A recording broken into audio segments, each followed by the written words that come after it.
تو اس کے حقوق کس طرح سے ادا کرتے ہیں. اگر انہوں نے جمہوریت قائم کی ہے تو اس میں مختلف چیزوں کو کس طرح ربط و نظام میں لاتے ہیں, اور پھر اپنے نظام میں ان کا علم کیسے کام کرتا ہے. یعنی ایک جمود کی صورتحال ہے یا وہ ہر وقت اس کا جائزہ لیتے ہیں, اس کو ریویو کرتے ہیں, بار بار دیکھتے ہیں اور اس میں بہتری کے اسباب پیدا کرتے ہیں.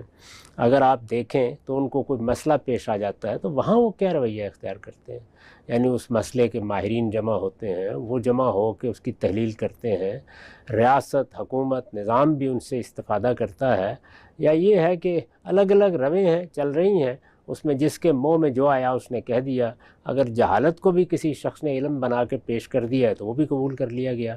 تو علم کی تنقیح ہو رہی ہے, علمی معلومات کی تنقیح ہو رہی ہے, جو کچھ معلوم تھا اس کا جائزہ لیا جا رہا ہے, اس کو بار بار دیکھا جا رہا ہے, اس کو کسی مقدس پردے کے نیچے نہیں ڈال دیا گیا بلکہ اس کے تار و پود بکھیرے جاتے ہیں اگر اس میں کوئی غلطی سامنے آتی ہے. تو خواہ یہ دنیوی علوم ہے, خواہ یہ سماجی علوم ہے, خواہ یہ معاشرتی علوم ہے, جو علوم بھی ہیں ان سب میں کسی قوم کا رویہ کیا ہے. اس میں ظاہر ہے پھر دور حاضر میں ایجادات بھی ہو گئی. یعنی علم کی برتری ہی نے ایجادات کی طرف لوگوں کی رہنمائی کی ہے. ایجادات نے بے پناہ سہولتیں پیدا کر دی ہیں, اور جہاں سہولتیں پیدا کی ہیں وہاں طاقت بھی بہت بڑھا دی ہے. یعنی اس وقت لوگوں کو اگر آپ دیکھیں تو جتنی طاقت ان کو آلات نے دے دی ہے اس کا کہیں ماضی میں تصور بھی نہیں کیا جا سکتا تھا. تو ہر آدمی جو سفر کر کے آئے گا وہ ظاہر ہے کہ علم کی یہ برتری گلیوں میں, بازاروں میں, یونیورسٹیوں میں, ہر جگہ دیکھتا ہے. یعنی وہ محسوس کرتا ہے کہ علم کی جس دنیا سے وہ آیا ہے اس سے کہیں زیادہ یہاں علم آگے بڑھ چکا ہے, اور اس نے نئی دنیایں فتح کر لی ہیں, اور کئی نئی دنیایں ہیں جن سے ابھی ہم متعارف بھی نہیں ہوئے, لیکن وہ یونیورسٹیوں میں یا تحقیقی اداروں میں زیر بحث ہیں. اور آگے آنے والی دنیا کے بارے میں سوچا جا رہا ہے کہ اس میں ادارے کیسے بنیں گے, اور اس میں سیاست, سماج, معیشت, معاشرت کے معاملات کیسے حل ہوں گے. یہ علم کا پہلو ہے. اخلاقی لحاظ سے بھی آپ دیکھیے, یعنی ایک آدمی جیسے ہی قدم رکھتا ہے اسے یکویا کا احساس ہوتا ہے کہ قانون کی بحیثیت مجموعی حکمرانی ہے. لوگ جو بات کرتے ہیں اس پر بحیثیت مجموعی پورے اترتے ہیں. زیادہ تر لوگ دیانت, امانت اور سچائی کی بنیاد پر معاملہ کرتے ہیں, ان پہ اعتماد کیا جا سکتا ہے. مجموعی نظام آپ کو حفاظت فراہم کرتا ہے. یہ چیزیں جس وقت آپ دیکھتے ہیں تو بالکل صاف معلوم ہو جاتا ہے کہ علم و اخلاق کی برتری غیر معمولی کردار ادا کر رہی ہے. دوسری چیز یہ ہے کہ اللہ تعالیٰ جب مختلف قوموں کو موقع دیتا ہے تو جس طرح سے اس دنیا میں انسان کی زندگی کے ادوار متعین ہیں. یعنی ایسا نہیں ہو سکتا کہ میں جس طرح بیٹھا ہوں ایسے ہی آسمان سے آ جاؤں. مجھے بہرحال ایک بچے کے طور پر پیدا ہونا ہے, مجھے لڑکپن کی عمر کو پہنچنا ہے, مجھے اس کے بعد شباب کو ہاتھ لگانا ہے, اور آہستہ آہستہ بڑھاپے کی طرف بڑھنا ہے. وہ 10-20 سال ہوتے ہیں درمیان میں جو پورے شباب کے سال ہیں, اور جس میں انسان محسوس کرتا ہے کہ وہ دنیا کی ہر چیز کو فتح کر سکتا ہے. قوموں کا معاملہ بھی اسی طرح ہے. یعنی قومیں, بحیثیت قوم, انہی سب مراحل سے گزرتی ہیں.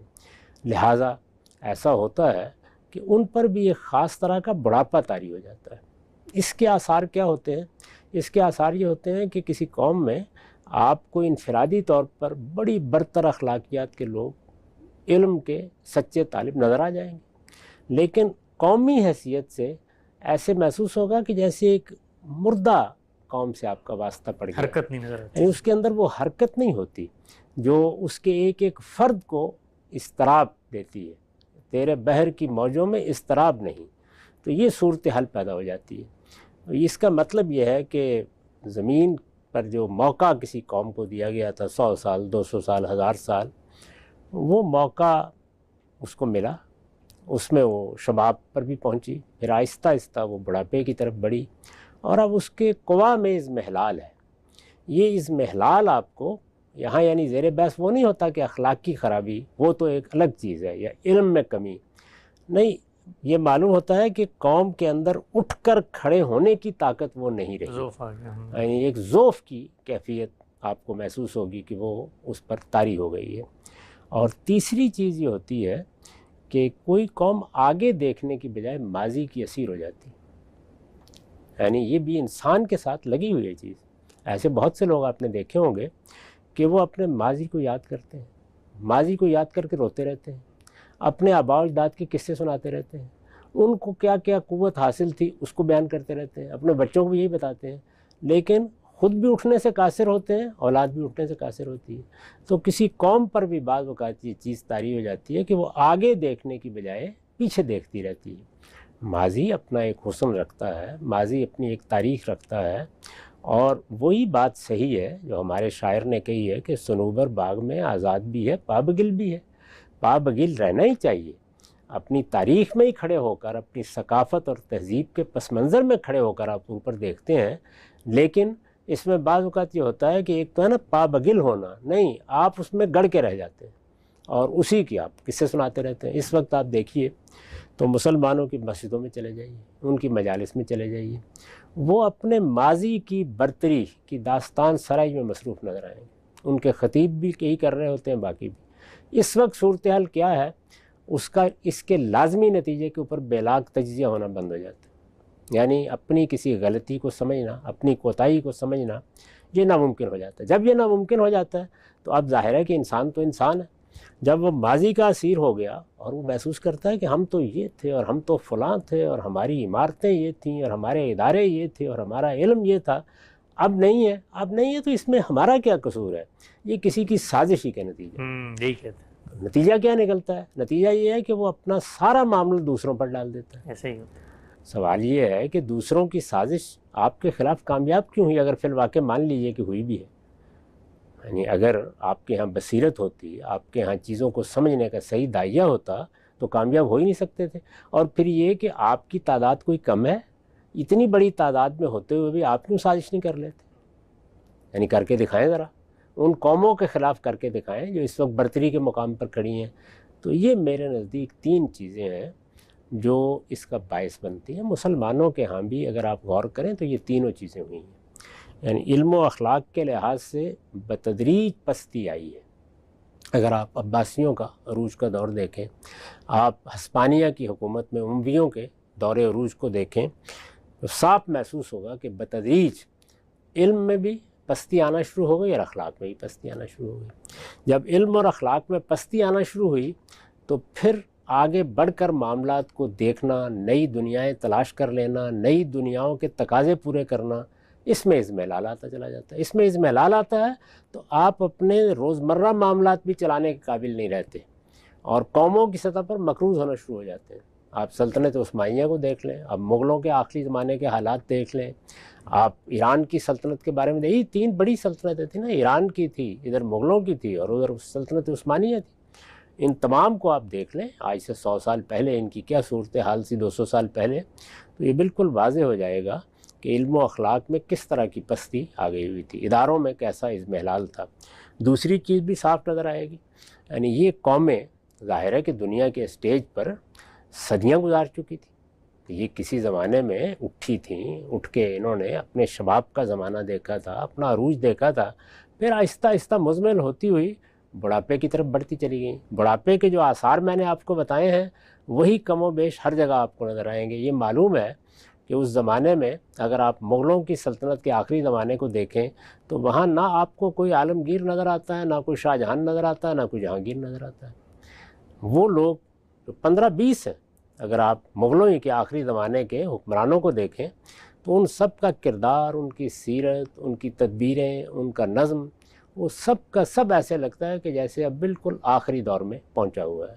یعنی اگر باہر سے کوئی نہ آیا تو یہ خود بھی تحلیل ہو جائے گا، آپس میں لڑ کے مر وہ جائیں۔ جو نزول مسیح کی روایتوں میں آتا ہے نا کہ وہ گلتا گلتا ہی مارا جائے گا، تو یہی صورتحال کم و بیش ان ہماری سلطنتوں کو بھی ہو چکی ہوئی تھی۔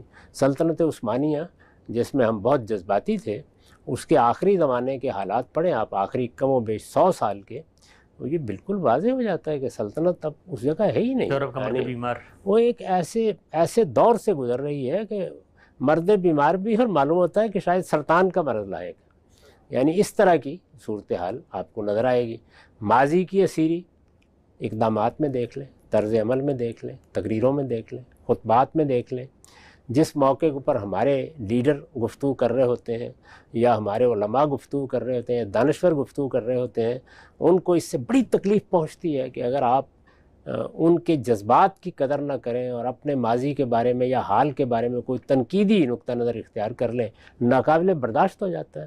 جبکہ زندہ قومیں تنقید اور سخت ترین تنقید کو خندہ پیشانی سے سنتی ہیں. وہ سنتی ہیں تو اس کے نتیجے میں ان کے اندر صحیح روح پیدا ہوتی ہے. لیکن یہاں نقطہ نظر یہ ہے کہ جو آدمی بھی نقد و نظر کا طریقہ اختیار کرے گا اس کے بارے میں یہی کہا جائے گا کہ اس نے تو اصل میں ہمارے ذوق کو مردہ کر کے رکھ دیا ہے، اور یہ کیا ہوا، یہ تو ایسے ہی لگتا ہے کہ جیسے ہمارا نوحہ پڑا جا رہا ہے.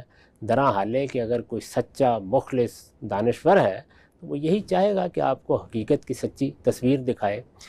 دیکھیں گے آپ کی یہ تینوں چیزیں جن کی طرف میں نے اشارہ کیا، وہ سب کی سب اس وقت ہمارے ہاں ہر جگہ آپ کو ملتی ہیں. البتہ اس میں کوئی شک نہیں ہے کہ بعض قوموں میں، یعنی ہماری ظاہر ہے کہ مسلمان قوم کا ہم ذکر کر رہے ہیں، تو اس میں پھر بہت سی اقوام ہیں. مشرق بعید کی قومیں ہیں، مشرق وسطیٰ کی قومیں ہیں، اسی طرح بر صغیر کی قومیں ہیں. تو بعض قوموں میں یہ شعور یا احساس پیدا ہوا ہے کہ انہیں اپنے اس اضمحلال کو دور کرنا ہے. تو ان کے ہاں آپ ادارے بھی بنتے دیکھ رہے ہیں، ان کے ہاں آپ بہتر نظام حکومت بھی دیکھ رہے ہیں، اور ان کے ہاں آپ یہ بھی دیکھ رہے ہیں کہ اب ان کا انفراسٹرکچر اور ان کے شہر وہ مغربی ملکوں ہی کی طرح نظر آنا شروع ہو گئے ہیں.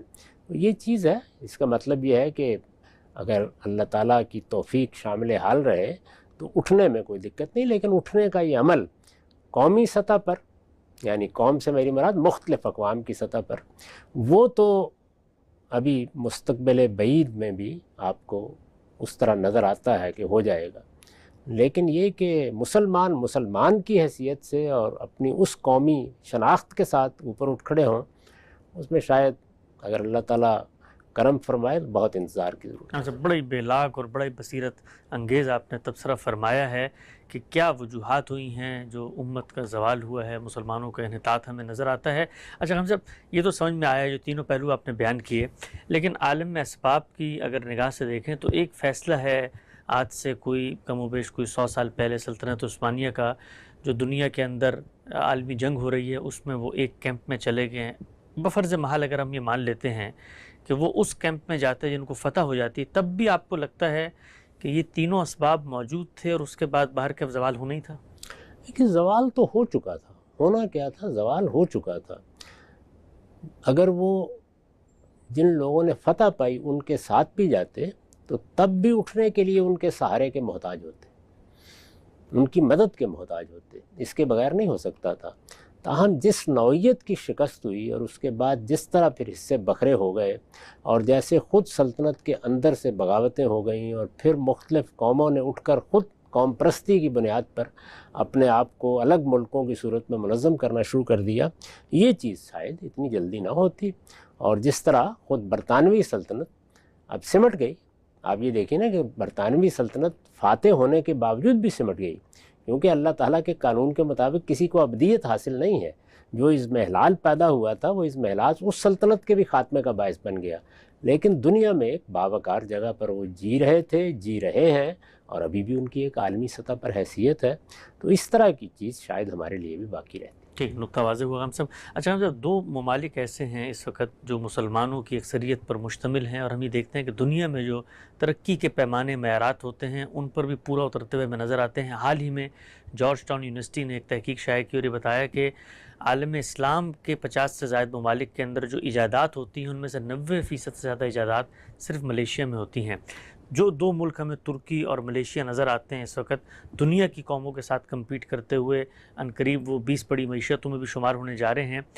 وہاں پر آپ جب خود گئے بھی ہیں، رہے ہیں ہم لوگ ملیشیا میں 8-10 سال، آپ نے جائزہ لے کے دیکھا کہ باقی عالم اسلام کس رخ پہ جا رہا ہے اور یہ کس رخ پہ گئے کہ ان کو یہ ترقی کامیابی ملی؟ ان دونوں قوموں کے ہاں اگر آپ غور کر کے دیکھیں تو ایک غیر معمولی فرق واقع ہوا، اور وہ یہ کہ مشرق وسطیٰ کے عرب ممالک کی طرح یہ بادشاہت کے تحت نہیں رہے.